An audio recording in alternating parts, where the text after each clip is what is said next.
Welcome back, Rachel. Another great episode. How are you doing today? I'm doing great. This guest today is someone who I would describe as a ray of sunshine. Like she walks in the room and my head turns and I'm excited to speak with her. And so I think our guests today are really going to love this conversation. Excellent. Why don't you tell us who we have today? Today's guest is Simi Mandelbaum, a certified financial therapist, accredited financial counselor, and certified financial behavior specialist. She is the founder and CEO of Prosper Financial Wellness, where she helps individuals, couples, and business owners transform not only their finances, but their relationship with money. Semi is known for combining the science of behavioral finance with the emotional insights of therapy, helping people understand why they make the financial decisions that they do and how to create lasting change. She has particular expertise in working with neurodivergent individuals, including those with ADHD and other executive functioning challenges, helping them develop practical financial systems that work with their brains rather than against them. Simi also serves on the board of the Women's Employment Initiative, a nonprofit dedicated to helping women achieve their employment and career goals. And she's the author of The Road to Prosperity, a popular financial wellness series published in The Voice of Lakewood. Whether she's coaching clients, training professionals, or speaking to audiences around the country, Semi's mission is to help people reduce financial stress, improve their financial confidence, and create lives of greater purpose and peace. Please join me in welcoming Simi Mandelbaum. Hello, everyone. This is so exciting to see you, not in person as we usually do, but still good. Close. Yeah. We're seeing each other face to face. It's feeling like that and giving us something to look forward to. Absolutely. Yeah. So, Simi, during your intro, Rachel mentioned that you have experience in financial counseling, behavioral finance, financial therapy. How do you find that all of these different modalities, if you will, bring an integrated approach to the way you serve clients in financial wellness? That is so fabulously asked, Brandy. And I compare it to, like, obviously I like to eat. So I compare things to food sometimes. I compare it to stew, where you take all the delicious ingredients, you combine all your information to really give you a wholesome, holistic approach to really serving individuals and couples. And some of that is the counseling, understanding the emotion plus the opportunities that exist for people if they need programs or different abilities that they need. The therapeutic model, where it has the ability to understand what traumas might be behind there, how to work the modalities. There's so much experiential that I bring to the table that most people probably have never done, or maybe they have done, but they're very unique. I love that. We talk about toolboxes, but I kind of like the financial stew. I'm with you. I'm a foodie. So, Semi, a significant part of your work focuses on supporting neurodivergent individuals. How can these types of conditions influence a person's ability to manage their money? And why would you say it's important for our listeners, other financial professionals, to recognize these challenges? Neurodivergency, or anything that's different in the neurotypical brain, reacts differently. There's less of a connection to personal finance. There's more opportunity for them not to have jobs. There's sometimes a disconnection between them and understanding time management. So there's a lot of stress when it comes to themselves. But in addition to that, when it comes to money, paying bills on time, understanding what savings are, really not having that impulsivity to do what feels right in the moment, but seeing a bigger picture really is a differential for them.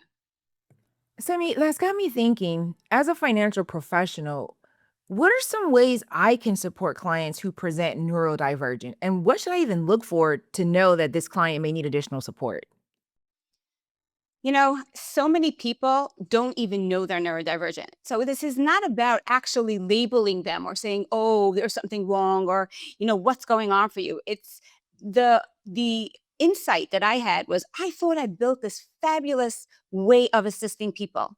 I combined numbers, I combined therapeutic tools, behavior change. I was like feeling a little, maybe too proud of myself. And then I remember one of our methods that we work hard on is doing something I call 30-day money, which is, and it could take people years, where they try to get their money a month in advance. So either they'll wait for a bonus, a tax return, or they'll put a little bit away. And what we do is we find that it really alleviates the pressure of paycheck to paycheck stress. And so you have it in advance, and it just is it's the first thing I think that really reduces stress tremendously when you're living so tight. Like, can I buy the groceries today? The check is coming tomorrow. What does it have to clear? Where am I up to? That Mhm. whole stress is relieved. And I remember one particular couple, they worked really hard and they spent almost a year getting their full month in the account. And they come in like the 5th of the month and they look at me and they're like, "Didn't work." I'm like, "What do you mean? It's the 5th. How did you use all that money in 5 days?" And the husband looks at me and he says, "Well, I paid off all my debt. I'm great." Do you not remember we did this a week ago? Like I was like, I am missing something. I am missing something. And I went back and I realized that there is a pattern of this disconnect between what we discussed a day ago or a minute ago, no, and occurring. The behaviors just didn't work. That memory, the executive function. And so what we had to do was really first establish, and it was important to me to understand what is the strength of someone with neurodivergency so that I can give them real skills and strength. And part of that I noticed was they are fabulous visionaries. They are fabulous entrepreneurs. They are typically really invested in relationships in a meaningful way because they forget about everything they actually have to do. And so they can really give you good attention. Learning these skills and really understanding them assisted me. Looking long term didn't work. So with these clients, it's very important to work experientially with their fingers, their vision, depending on what learning skills. So very often I'll have so many things around my office that will be replacing, whether it's a category like, okay, here's your food and we have like a snack that we put there, and here's your this, and then it will be monopoly money or something that we're putting on there so they start feeling and seeing this experience. And again, we do have a virtual office as well, so a lot of the times I'll be always come to session with a pen and paper and scissors because you don't know what we're going to do, and we're always playing with things so that it really has a different impact to them. Simi, what's really interesting to me, what you said is, a lot of times people, ADHD is one form of neurodivergence, not the only, but sometimes people aren't diagnosed, but have tendencies or feel or even self identify those tendencies. How do you determine when working with a client when to pull in some of these more tactile mechanisms? First of all, anything that's helpful for neurodivergent is doubly as helpful for neurotypical. So who cares? Bring it in. But the minute you start seeing that maybe you have that like gloss over in the eye, or I vaguely remember that I felt really good about putting dollar bills and then having the client like put it on these different categories. And the client kept on looking at me and I'm like, "I'm missing something." I said, "What's going on?" He says, "I have this calculator. I can't see these numbers." I'm like, "Oh my gosh." Like, it didn't even occur to me. I'm like, "Okay, so, go back to the drawing board. Okay, every red bill is $5 and we have to switch over, right?" So it really doesn't make a difference if we know a diagnosis or not. It will only be beneficial. And honestly, Rachel, the way we have and change takes place is in our middle brain. Our middle brain doesn't speak the language of numbers. It doesn't speak the language of letters.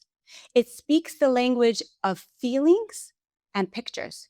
So experiences and pictures is the language that takes place in the brain that most affects change.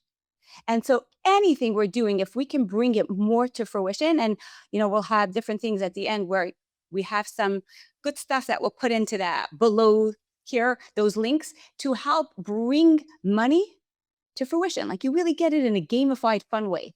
Yeah, Simi, what I'm hearing is you're just really telling our audience that they need to start thinking out the box and look for effective ways to help themselves process the way that they're communicating about money to their clients, and really just being sensitive that people are processing information differently. So as you're sharing all of these tips with us, I'm curious, what prompted you to really lean into this particular aspect of working with your clients, focusing on the neurodivergency?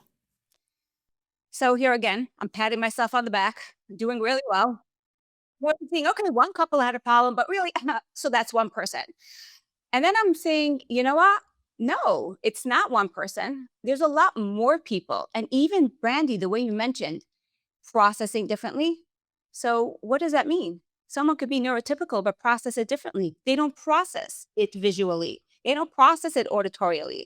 So learning styles are different as well. The easiest way I say to do this is take a second grader. If you can explain what you want to a second grader, you got it done. And so what I realized is that the more I did this, the more everyone bought into whatever they planned for. The turnover rate, because I started testing it.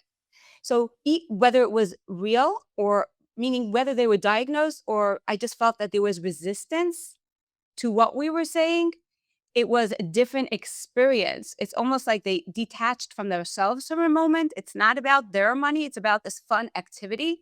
And then we can bring it back to you. And so what really made me lean into it is like, honestly, I'm not such a great person with numbers. I don't really shouldn't say this out loud when I work with numbers, but I actually love money and I can deal with money.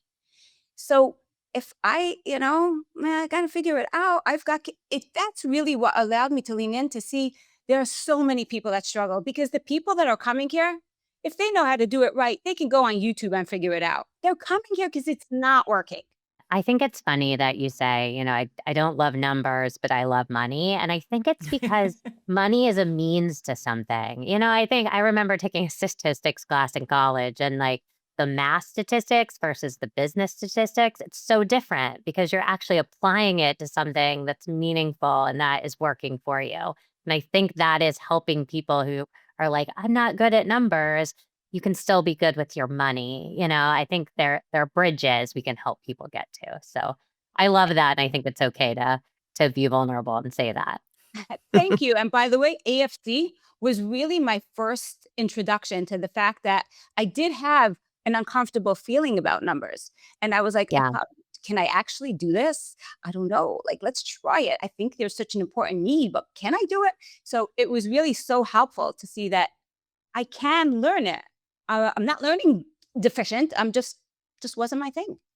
Yeah. And it's just applying it in a way that resonates with you. And I think that's so much of what counseling is listening to the people that we're serving and offering shifting strategies and to meet their needs, not just one size fits all. Semi-financial behaviors are often driven by more than knowledge alone. How do emotions, behavioral patterns, and past experiences shape financial decision making? And what role do you as a financial therapist and a financial counselor play in helping clients create change in their lives? Let's hit the first one first. Ooh, I asked you too How many. I do that. I know, like, can I try to remember everything? How do emotions and your past experience impact your spending? Hello, probably 90%, probably, if not more. But the idea of the world is like, this is just a math game. If you make $2 and you spend $2, you have none left. That's the way it works. No, that's not the way it works. And the easiest way I could explain this, and I just like actually was talking about this the other day. I was talking about needs and wants. Like, how do you know what's a need and how do you know what's a want? So if I give you categories and I say entertainment, oh yeah, that's probably a want. If I give you a category that says food, you probably would say that's a need. But let's talk about that for a minute. So when you go to the grocery, how you buy chicken could be a want or a need. It could be frozen, so it's less expensive. It could be fresh, or it could be prepared, even more expensive. All of those things may not be a need to one person, but it may be a need to another person. So from a need, you could see it right then and there that it's driven by our experiences, what we want, our values about what's important to us. Is convenience important? You'll see that. Is getting the best deal important? You'll see that too. So I tell clients, you show me your numbers, I tell you your story. Ooh, I I like like that. that. I like that.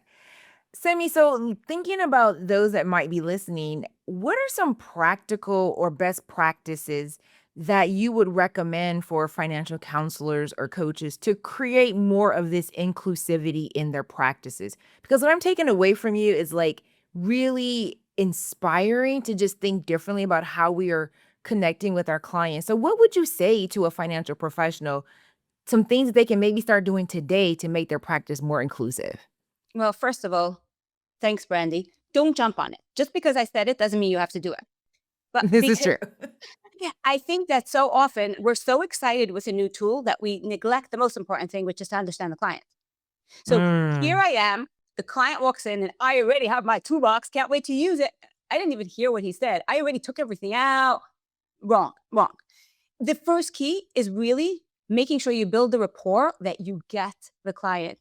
And when you get the client, you know how you know that's true? It's you understand them in a way that their life makes 100% sense. You're not even in your own head. Like when they say, oh, so you agree that I don't need to save because I just told you why, what's important now. And for that, in that moment, it makes 100% sense. So the minute they feel that you got them, the ability for whatever you're about to do is going to shift 100 by 70. I think more than 70% is a study. So really that's the first goal, is really to learn that art of learning how to summarize, how to capture that essence to move on. Once that's there, something that you may be able to use as a toolbox, and it could be anything, whether it's savings or creating a cash flow budget or creating an awareness about yourself, is if it was a cash flow, right? Maybe have some things on your desk or around you. Or if a client is virtual, I'll tell them to cut out the boxes that they feel is important to spend money on, right? This is an easy example. They'll cut out their paper and I'll say, write down. And after they write down, I'll listen out for what didn't exist down there. So they'll be like, oh, it's really important to give medical, education, classes for whatever it is. And I'll be like, oh, I see that gifts never made it there. Why? Because I know that gifts is on their sheet, or I know that gifts is something they're spending a lot on, but it never made it to what they believe is the important categories. So it's all of a sudden, that's weird. I don't know why I didn't put it on. And then I'll ask them, and we'll start playing with things. Like you could actually just take pen and paper and play with this. Have them draw what would it look like if it was all working for you? Or what, Mhm. one of the things, so it's, there are so many different activities. And again, you'll have some on the bottom, whether it's savings that you have a thermometer that you can put on your refrigerator that has like, that you could actually color. And I've done this, where you write how much you're saving for and for what it is, and then start putting pictures. And every time you hit a target, like, okay, now we could afford food, let's put a pizza on there. Okay, now we could afford the trip, let's put an airplane on there. And now we could afford more than the beach. And we start putting pictures, it becomes engaging. And this is fabulous for neurodivergent or neurotypical. You Yeah. know, one of the things when I got married, I'm a second marriage, and I remember someone told me, the days you get mad at your husband, you have to remember why you married him. So they told me, write down on a paper every night, like one thing that you're proud of, and put it somewhere that you remember. And I put it in the back of the wall of my closet, at the back of the door of my closet. And anytime I'd be mad, I'd shut the door closed, but nobody understood that I was looking at the back of it to remind myself, oh, I shouldn't be angry. Yeah. And once my husband's like, what is in that closet of yours? That's what I was gonna say. Does he know what's in that closet? I'm like, none of your business, because I wouldn't want to tell him that I'm actually thinking nicely of him for that moment. And then he like climbed in and he's like, wow, this is really what you think of me? I said, don't get so excited, honey. Okay, this is just the times I'm mad that I have to remember. No, but the idea is that like having something in front of you and having that part of your brain muscle memory has big impact.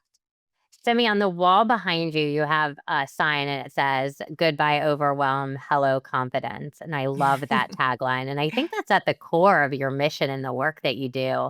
Tell us, what is it with the word confidence that is so highly connected to financial well being? And how do you move clients to that confidence? That's a great question, Rachel. Something I never even thought of. And I think that confidence comes from feeling good about myself. I I feel love it. good, so I feel confident. When I look and I see -0 in my bank account, I don't feel good. I feel like a failure. When I don't understand that it's important for me to get my nails done, and so that I don't get my nails done, I don't feel good either because I feel like uh, I'm not feeding myself. So when Yeah. you get that understanding of who you are and how the money could work with your personality, how we can make that work, or what yes are we saying to today that is a no for tomorrow, or what no are we saying for today that's a yes for tomorrow. Success breeds success. And that's that confidence. So once we have that, I feel better. I'm okay. I'm taking care of me and I'm taking care of these things called numbers that works in line with me. And that really is why it's hello confidence. Simi, you're obviously very passionate about the work that you're doing, and that's exciting, right? I'm sure our audience is like, yes, I can get behind this. So, thinking about the work that you're doing, what opportunities do you see for the financial services industry as a whole to better support people with learning different learning styles or even different executive functioning needs? One of the things I think is important is almost like a behavioral audit so that you know the person that you're dealing with. So Mm. before you do anything, understanding who they are at their core, whether you play a money habit juice game or you do the money scripts or you do something that gives you insights to the person in front of you. Obviously, they could have worked on themselves or they could be different at different times of their life, but it will give you some insights to be curious so that they can start questioning themselves to create a better outcome. So if I see someone that's really high in spontaneous and really high in carefree and low in planning and security, I know the last thing they want to hear is about my plan. They're sitting here because someone intellectually told them it's the right thing to do. You've given us so much to think about. And you mentioned earlier you're going to give some resources and links that we can put into the show notes too. But I love all the tangible activities and things that you've shared today that I think are really can get our audience thinking and think how do they apply these in the work with their own clients. But we always ask at the end of every episode, what is your 2 cents? So we're collecting this bank of knowledge because we're so fortunate to talk to people like yourself. What is one thing you'd want to leave with our listeners today? So thank you for offering that 2 cents. And by the way, I have to go back after that because I have a really good idea for the financial people. So I'm going to go back, but my 2 cents, I'm not going to give you two. I'm going to give you three. Okay. My My first sense is Amazon is my biggest nightmare. And I think a lot of our biggest nightmares. It doesn't fit onto our spreadsheet. We don't know what it is. It's a gift today and food tomorrow, clothing the next day. We don't know what it is. So having a delayed response for Amazon, we do it once a week. You could put whatever you want in the cart. And this is fabulous for neurodivergency. Put it in the cart and then once a week, decide what night it is. Usually it's after the paycheck night, which is the most dangerous night because I think I have money. I forgot that everything else is coming out the next day. But once a week, I look at it and is this still important to me? So you'll also be able to see, does the feeling still remain? Then I know it's a need and it's important. Nah, not so much. Maybe I want to put it safe for later. Maybe I do. I can make that decision not in the place of emotion as emotional because there's been Love space that. between when I put it in. So that's number one. Try to have one Amazon shopping day a week. I should say a month, but no, it's a week. Okay. The other one I want to say to you is I want to say that every yes is a no. And we don't give that time enough to understand. Like anytime I say to myself, yes, it's okay for me to get a donut today. And then I get mad when I get on the scale. It's like, yeah, well, every yes is a no. Like, what was I thinking? Well, I thought maybe since it was such a hard day, it wouldn't count. It doesn't work that way, right? And the same way it's every no is a yes to something else. Every time I tell my husband, no, I don't want to spend time with him. I, I'm saying yes to something else that may not be in my best interest. So what is it is my yes today and no tomorrow? What is it? And I say that because neurodivergency typically they walk around with shame and guilt because they've been late, they've been accused of things, and there's shame about how they manage life. And so I want you to know, yes, it's okay. Everyone does this. We say yes today for something that's no tomorrow, and we don't realize the no for tomorrow. We're just so focused on the yes today. So start exploring yeses and nos. And my third thing, because it's 3 cents, obviously, be compassionate to yourself. Like, be Uh, compassionate to yourself. There is something so exciting and invigorating because I'm trying to learn that skill and I see the benefit and I see how important it is when we can be compassionate to our clients and they can be compassionate to themselves. Because they typically are coming in and they don't feel so good. They're not coming in because they want you to tell them what a cheerleader you are for them. They're coming in because they're not feeling great about what they're doing. So, getting to be compassionate is my third sense, but it's more than everything sense. Mm, so good. so good. I'm going back now. I'm going All right, back. go back. Where are we going? First of all, the Allied Bank has accounts that you can actually name and put a picture on there. And so, what this is Oh, very helpful for is a lot of times I like when the clients have separate accounts and they're not so because they don't remember of what is my fixed bills, what is my savings, what else is there going on. So what we do is we divide the money into these different accounts. And if the person has, let's say, a savings account for like rainy day or fun money or future, and we put a picture, studies show us it is a lot harder to draw it out. It really reminds us what is it that we're saving for. It's a lot easier when it's a bunch of numbers and we just transfer from account to account. So, by the way, in any account, in any bank, you can name your accounts. And it is helpful to have a little division. I'm not going to go into how many accounts and how many not accounts and is it confusing? I'm not going to do that. But you can name your accounts. I find that super helpful. And I find it helpful as we age and as we struggle with different things to have just our mental accounting, how I say, mental gymnastics. It's like, which account? What is it? It's so much simpler. Sometimes I'll even put into the name of the account my goal in that account. So if I know if I always want to keep 5,000 in there or $100 in there, like where am I at today? It gives me that in a snapshot. I don't have to use my brain. So using that, there's a fabulous software. I think there still exists. It's called Cubes. And that actually, you put your money in and you could divide it. It's an actual bank account. So you could transfer from place to place, but you can play with it in a way that you see it.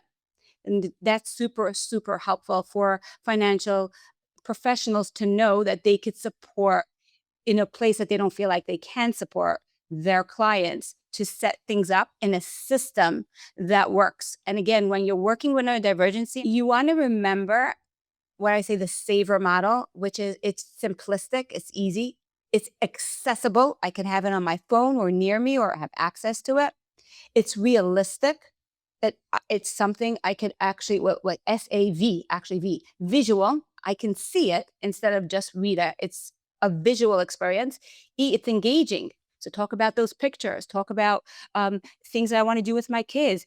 Put things around my room to remind me of what I'm doing. Make it engaging, and then are realistic. On my worst day, on the bad day, can I stick to this? Or is it so much manual labor that I got to write it down and tedious and how can I stick to something simply? And that's really the best thing I can give you guys.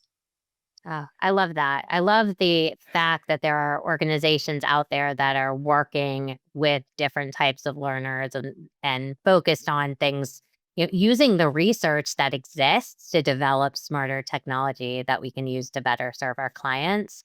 And I think it's amazing that, knowing your clients and knowing their needs, and you're right, it's not one size fits all. So one technology may work fantastic for one person, and finding something that works for another client, it's so key. So I love those, and we'll make sure we put some of those links in the show notes too.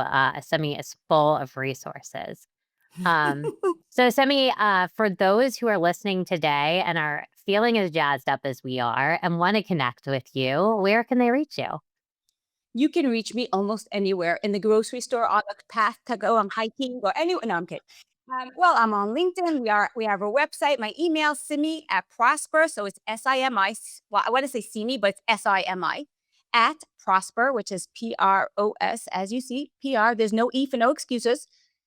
Dot like fitness. Like we want to be fit muscles. So financially fit. So prosper.fit.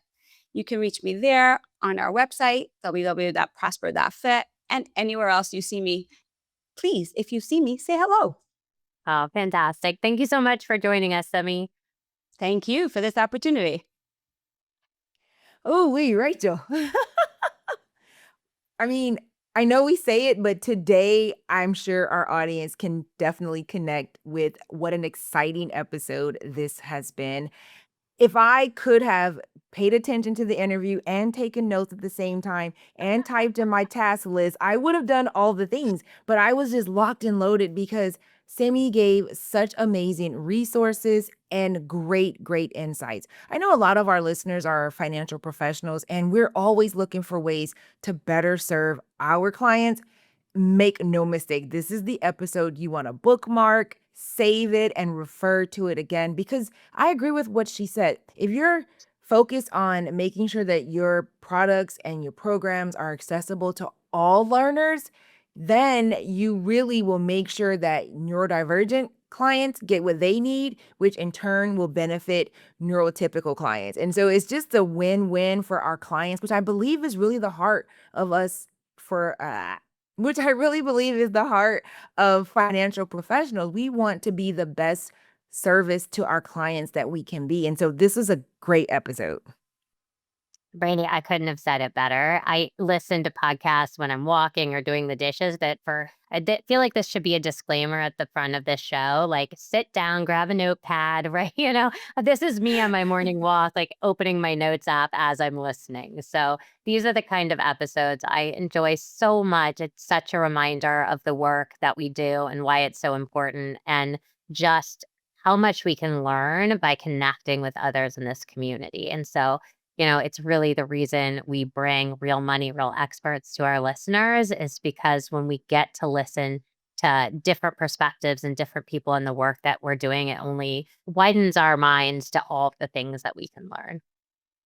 Yeah. And so if you're like Rachel and you listen to the podcast while you're out and about, walking, jogging, or driving and you can't take notes, we want to encourage you to like and subscribe. That's the easiest way to stay connected, and you can always keep up to date on the latest content. And like I said, bookmark an episode like today so you can always refer back to it. Thank you for listening, and we'll see you again next time. The opinions of our podcast guests are their own, which means that their stories, views, or lived experiences may differ from yours or mine. We encourage you to tune in to Real Money, Real Experts with open curiosity. Why? Because it's oftentimes in the conversations where viewpoints or stories differ from our own that we learn the most.